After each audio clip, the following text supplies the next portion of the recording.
nakasuhan ng mga estudyante dahil nakapatay o kaya nakamatindi yung pananakit na ginawa. So ito pag-usapan po natin kasi isa din sa mga na-point out, alam mo, dahil sa child protection policy, sobrang dami ng sinabi, ito yung karapatan ng mga bata, bawal silang pagalitan. Yung mga teacher, may dilema, hindi nila madisiplina kasi naaalangan silang disiplinahin dahil pwede silang kasuhan at pwede din sila mag-viral kasi mga bata may cellphone na. Mapapasama yung teacher. Gusto lang niyang pagmalasakitan yung bata. Sila ang napapasama. Ano na.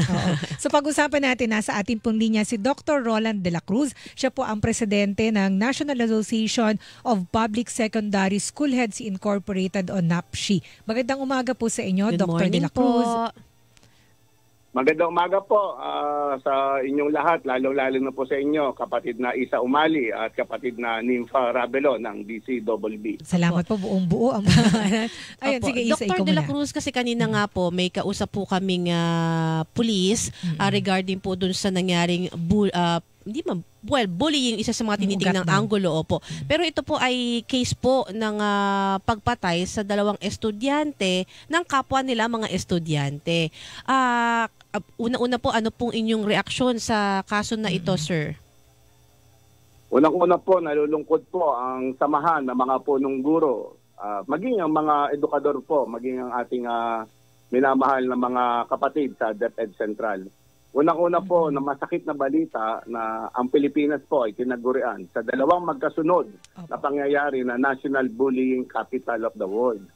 At ito rin pong mga balita na ngayon ay very rampant itong bullying at itong mga pinakahuli ay yung pagkakapatay sa mga mag-aaral.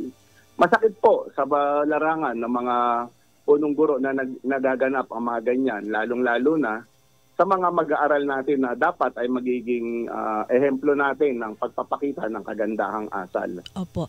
Dr. de la Cruz, dito lang ho ba sa Metro Manila maraming mga ganyan pong cases o pati sa mga probinsya ho, nakaka-monitor din ho kayo ng mga ganyang kaso? Sa katotohanan po, ang pinakamarami pong cases ay nasa Metro Manila. Sa mga probinsya po ay meron din pong mga cases pero bihira po ang nare-report. Dito po kasi ang number one po, prevalent kasi sa dami po ng mag-aaral natin dito sa Kalakhang, Maynila. In particular po, ang inyo pong lingkod ay punong guro sa Rojas High School, Division of Manila po. Sa dami po ng mag-aaral, kung minsan po ang class size namin ay umaabot ng 50 o more than pa. Lalo po kung ang eskwelahan ay talagang malaki at maraming mag-aaral ang gustong pumasok. Ang ideal po na size ay dapat ilan ho ba estudyante? 35 o 45? Dapat po talaga ay 35 to 40 ang ideal class size. Pero marami po kasi ang mga magulang na nasa mga probinsya, lumuluwas dito sa Maynila para bigyan ng edukasyon ng kanilang mga anak. At pinipili po nila ang Metro Manila dahil po primarily nandito po ang kanilang hanap buhay. Kaya po ang kanilang mga anak ay ine-enroll din nila sa mga pampublikong paaralan dito sa Metro Manila. Ito po, Dr. de la Cruz, doon po sa Parañaque, hindi ba merong estudyante na grade 8 student sinaksak ng kapwa grade 8 student na patay yung babaeng estudyante? Dito sa Las Piñas po, yung kare-report lamang, Friday po ito nangyari, napatay yung dalawang estudyante, kapwa estudyante pa ang nakapatay, grade 8 at grade 9 ang involved. Doon po sa Quezon City, yung bagong Silangan National High School, di ba nakita natin yung pong video na pinagsasapak ng mga kaklase habang nanonood yung mga kapwa kaklase. Sir, kayo sa pag-aaral ninyo, bilang kayo po ay principal at nakakausap ninyo mga kapwa guru ninyo, kapwa principal, ano po yung nakita ninyong problema? Bakit nagkakaganito mga kabataan, mga estudyante po? Maraming salamat po at binigyan niyo kami ng pagkakataon na makapagsalita sa ganitong mga bagong issue. Unang-una po, itong Anti-Child Bullying Act o RA 10627 ay kailangan ng mahigpit na implementasyon. Pero sa amin po bilang mga punong guro, nahihirapan po kami na aktual, mahigpit na i-implement ang Anti-Bullying Act. Kasi po maraming other laws na nandito sa nakapaloob sa mga batas na to. Unang-una po, itong child protection policy ay hirap na hirap kami. Hindi po katulad ng mga unang panahon na tayo ay nakakapagdisiplina ng mga mag-aaral. Dito po sa child protection policy, mahigpit pong ipinagbabawal ang mga, although hindi naman po talaga katanggap-tanggap, should I say, ang corporate punishment. Pero marami pong mga pamamaraan ng pagdisiplina ang hindi na namin magawa ngayon.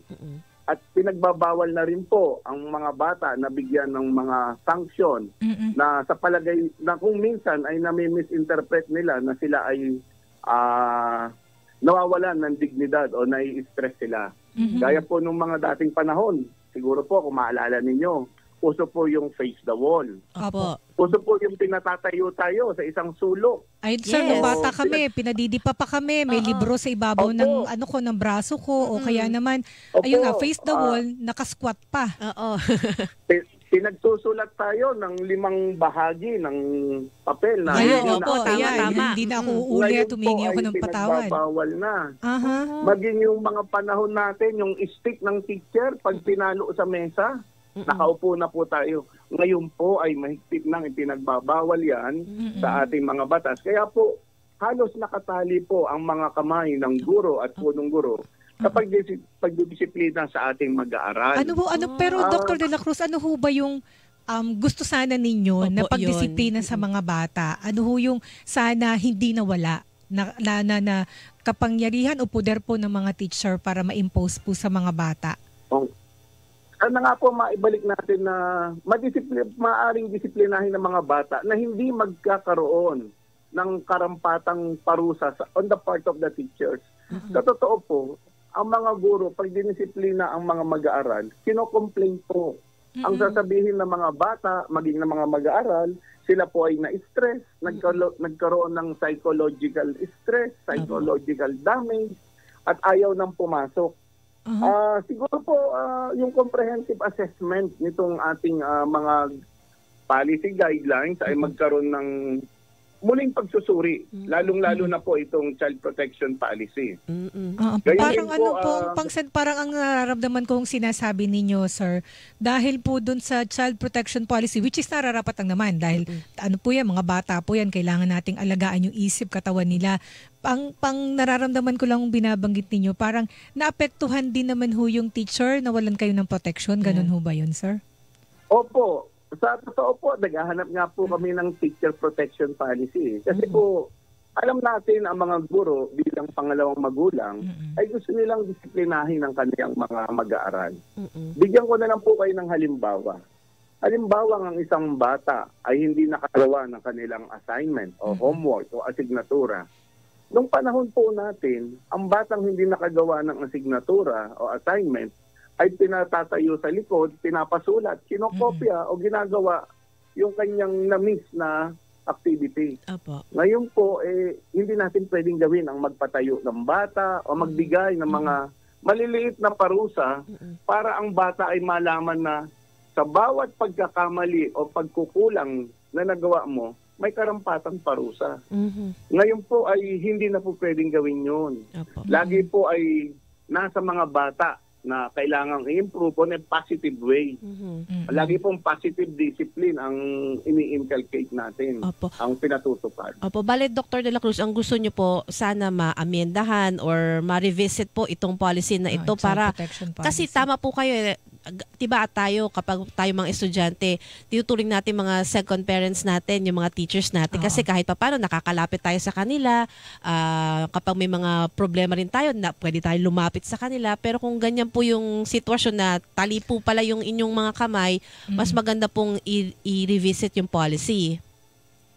Tama po kayo dyan. Yan po ang isa sa aming mga request. At saka isa pa po, nais po namin ipaalam, maaring ito po ay nasabi na rin po namin sa ating DepEd Secretary, sa kakulangan po ng mga guidance counselors sa mga paaralan. Bayan niyo po akong i-expound dito. This year po kasi naglabas ng DepEd Order number 2, Series of 2025, na ipinagbabawal na mabigyan ng administrative task ang mga teachers. Ibig sabihin po, hindi na po sila pwede maging guidance advocate, hindi po sila pwede maging librarian, teacher librarian, kung sila po ay hindi ganong lisensyado. Sa mga paaralan po ngayon, bihira po ang guidance counselors, ang licensed guidance counselors. Ang karamihan po ay naglalagay po kami ng guidance advocates or guidance teachers na hindi po full-time na nasa guidance center. Sila po ay mga regular teachers na nabigyan ng sapat na training, pero sila pa rin po ay may teaching load na 4 na oras. So, ibig Sila sabihin, po dalawa ay- yung trabaho nila. trabaho. Guidance. Opo. Hindi po sila makafocus sa mga guidance works. Ayun. Bakit po? Marami po ang item ng guidance counselor. Ang problema po, ayaw itong applyan ng mga licensed guidance counselors. In Bakit po? particular po, sa paaralan ko po, may bakante po akong guidance counselor. Kasi na maliit item. yata ang At meron po sweldo. Ito po, ang guidance counselor po ay salary grade 16 lang. Mababa. Whereas, kung ikaw ay isang mahusay na teacher, pwede kang umabot sa Master Teacher 2 na ang salary grade ay salary grade 19. Napakalaki po ng disparity. At saka sir, di ba Gaya pagka po, guidance counselor, dapat yata may masterals pa, hindi pwedeng 4-year course lang. Opo. Mas Para mataas po pang maging qualification. guidance counselor ka sa paaralan, dalawa po ang magiging lisensya mo. Kailangan may lisensya ka ng teacher at may lisensya ka ng guidance counselor at usually nagmamasteral. So, Pero magiging tali po ang kanilang salary grade sa salary grade 16. Whereas yung master teacher po ay salary grade 19. oo, so Kaya maliit ang po, sweldo, ayaw nilang mataas ang applyan yung item na qualification. yun. Opo. Opo. Oo.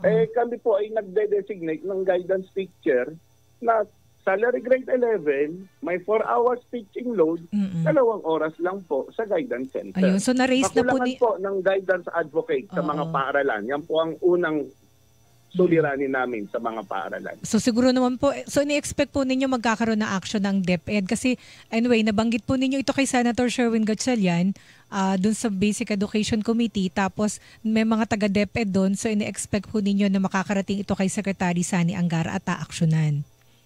Opo, sigurado po ako ang ating pong kalihim ay nasa lahi po ng mga edukador at nakarating na po sa kanyang kaalaman ang hinaing ng mga punong guro na sana nga po ay maridisyata ang itong anti-bullying at saka yung sa guidance counselor. Ayun. Opo, at saka ito may naalala lang ako na binanggit niyo dun sa Senate hearing.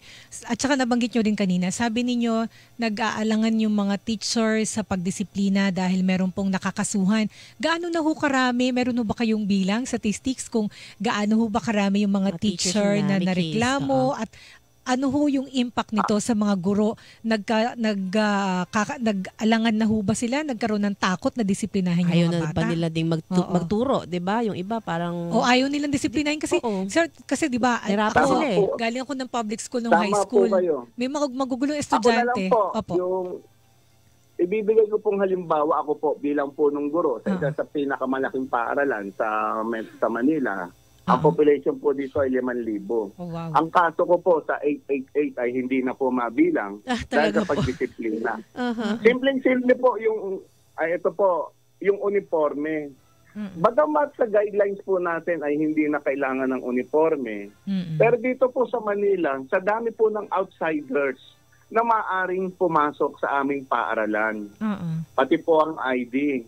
Kailangan po nating disiplinahin ang mga mag-aaral na pumasok kahit man lang po sa basic uniform na may ID.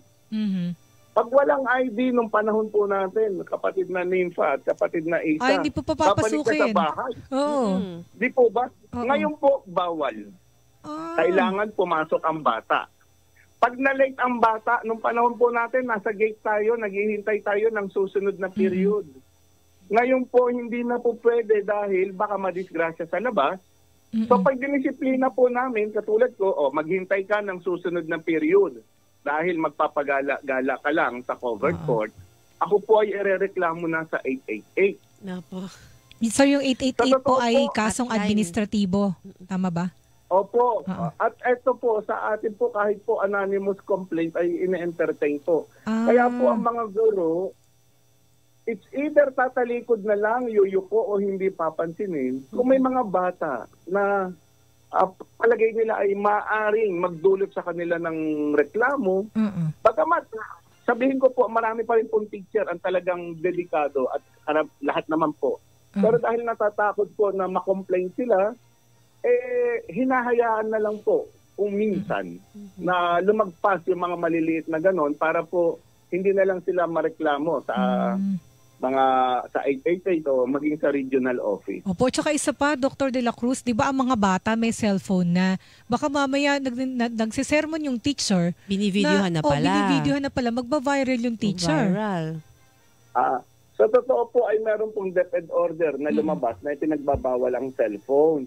Pero dahil po nagkaroon nitong online learning mula nung mag-pandemic at ang mga magulang ay humihiling din na para makontak nila mga estudyante. Ito po ang isang mga dahilan. Ang mga bata po, napakalakas ng loob, binivideo, tapos i-upload. Kaya po, yung Data Privacy Act kung minsan ay nasusuway na rin po ng mga mag-aaral. Pero hindi po pwedeng ireklamo because of this Juvenile Act. Itong bawal silang makulong o maparusahan dahil sila ay mga minor de edad. Isa pa rin po yan sa mga kinababahala naming mga sangay ng punong guro. Itong batas na to na hindi sila mapaparusahan. Gaya po na nangyari dyan sa paaralan kung saan may mga nasawi. Oo. Tsaka sa yung, di ba, yung sa Bagong Silangan, opo, Dr. De La Cruz, yung sa Bagong Silangan National High School, yung pinakita sa Senate hearing na video na yung bata sa loob ng classroom, batang babae, grade 8, grade 8, pinagtutulungan ng mga kaklase. Tapos may mga nagbi-videos pa. May nagbi-video. Kanya-kanyang cellphone yung mga bata. Instead of calling a teacher, ay binivideo, tapos kinahaponan, kinagabihan, under investigation pa yung insidente, naka-upload na sa internet. So, naka-expose yung mukha ng mga bata. Victim and... Yun nga po ang nakakalungkot. Nasusuway po yung Data Privacy Act. At ang mga mag-aaral ay parang masaya pa po silang panoorin itong mga ganitong eksena sa loob ng paaralan na dapat na sila ang nagsasaway, nagpipigil. They keep on uploading those videos paulit-ulit po at hanggang sa ito ay maging viral na. Opo, pero kayo po, mga nakakalungkot. Opo, pero kayo po, Dr. De La Cruz, bilang principal din po, no, papaano natin kaya mareresolve to despite nung sinasabi niyo pong mga hindrances o mga parang pagtali ng inyo pong kamay dahil sa ilang mga patakaran. Paano po? Siguro bukod po dun sa nabanggit ninyo na review ng Child Protection Policy, pagkakaroon ng mga guidance counselors, ano pa yung pwedeng gawin? Nagkaroon po kasi ng suggestion na magkaroon ng CCTV, tapos yung mga Child Protection Committee, i-organize na kasi yung Child Protection Committee pala, Anti-Bullying Committee, dapat lahat ng eskwelahan meron. Apparently, 3,000 plus lang ang meron at 900 lang yung active. Oo nga po, nakakalungkot po yung data na yun. Sa totoo po, ang kailangan po ng mga guro ay training. Kasi po, ang mga guro, maging anumang asignatura ang kanilang tinuturo, dapat maturuan po sila ng tamang positive discipline sa mga mag-aaral. At kaalaman din sa mga batas. Although sa mga meeting naman po namin ay lagi namin sinasabihan at tinetrain namin ng mga teachers, sana po pang malawak ang pagte-training sa mga teachers para lalo silang matuto at maging palagay sa mga batas. Gayun din sa mga mag-aaral, ito po ginagawa namin. Kami po ay nag-iimbita ng mga sangay ng mga police, mga local government, para po i-train ang mga mag-aaral, lalong-lalo na po pagka yung GAD natin at sa mga training ng mag-aaral, ng bata, sinasama po namin ang kapulisan. Sana nga po ay maging mas maigting ang pagpapatupad ng gobyerno ng ating pamahalaan. Kasama na po yung DSWD at ibang sangay para po maging alerto ang mga teachers at ang mga mag-aaral ay mas lalong maging disiplinado. Opo, how about saka yung pong sinabi po kasi ni Senator Win Gatchalian yung subject po na GMRC. Napakalaking bagay po niyan sa mga mag-aaral. Pero ang GMRC, sir, di ba sa elementary yun dapat itinuturo grade 1 to grade 6 kasi doon yung hinuhubog yung isip para pag high school, dala-dala mo supposedly yun. Sa high school ba kasama yun sa itinuturo o elementary po, sir? Kasama po siya. Meron na pong batas na ipinasa si Senator Win Gatchalian. Yung implementation po ay medyo na-delay lang dahil grade 7 po. Ito pong bagong batas. So, ang subject po kasi dito sa secondary values education o wastong pag-uugali po. Ito po ay na-implement na namin last year sa grade 7 and hopefully tuloy-tuloy po na hanggang sa lahat ng curriculum ay mai-apply na ang subject Apo. na mas maraming araw po. Mhm. Kasi po nung nakaraan, para po sa inyong kaalaman, ang values education subject po ay twice a week lamang ang Mm. ang oras nila sa sa mga estudyante, ang schedule. Apo. Dr. De La Cruz, how about naman po yung coordination ninyong mga guro or na school sa mga parents? Kasi syempre, di ba po, importante rin na mayroon din pong partisipasyon yung mga magulang. Kasi aminin natin, yung ibang mga magulang, yung iba na bibisi sa trabaho at sa iba pa mga bagay, napapabayaan yung kanilang mga anak. Meron po nasa school calendar po ang every grading period na pakikipag-usap sa mga magulang. Yan po ay lagi nang ginagawa ng mga punong guro. Nagpapatawag po kami ng symposium, coordinated meeting, coordination meeting, lagi po sa mga magulang. Pero ito po ang masakit na katotohanan, sasabihin ko po sa inyo. Pag nagpapatawag po ng meeting, ang usually dumarating po ay yung mga magulang ng matitinong mag-aaral. Yung problem with students, bihira pong dumating ang mga magulang. Although, ginagawa po natin ang lahat ng pamamaraan. Tayo po'y nagpapadala ng liham, anunsyo, text message. Pero may mga magulang pa rin po na sadyang hindi dumadalo sa mga pagpupulong at pinapatawag ng mga punong guro o ng mga class advisors. Yun po ang isa sa mga nagiging suliranin po namin. Ayan. Naku sir, ang dami ho naming nalaman sa inyo. Ako kasi teacher yung nanay ko sa elementary noon. Kaya ramdam ko yung hinaing din ng mga teacher. At saka naalala ko talaga, nung bata kami, sir, kami nga nakukurot kami. Katsaka di pa, pag madumi ang kuko, pitpit ng ruler. Parang kinalakihan namin na meron disiplina. Hindi ko sinasabi, Dr. De La Cruz, na ibalik yung ganong pananakit sa mga bata. Kahit naman ako, magwawala ako kung saktan yung anak ko. Pero, di ba, yung magkaroon ng poder, yung mga teacher na disiplinahin talaga yung mga bata. Kasi kailangan na, lalo ngayon, sa totoo lang, iba ang mga bata. Hindi ba, Dr. De La Cruz? Yung talaga? Yung generasyon ngayon. Iba na po ang mga kabataan ngayon. At siguro po dahil sa exposure sa internet. Iba't ibang sa ating kapaligiran. Ayan, with that, sir, magpapasalamat po kami sa ulitin po, sir, ha? Thank you so much po. Ingat po kayo palagi. Maraming salamat po. Ang pamunuan po ng NAPSI ay laging open po sa mga paraan na kami po ay makakatulong magbigay ng impormasyon sa sambayan ng Pilipino. Maraming salamat po. Si Dr. Rolanda De La Cruz po, Presidente ng National Association of Public Secondary School Heads Incorporated. Hilingan, walang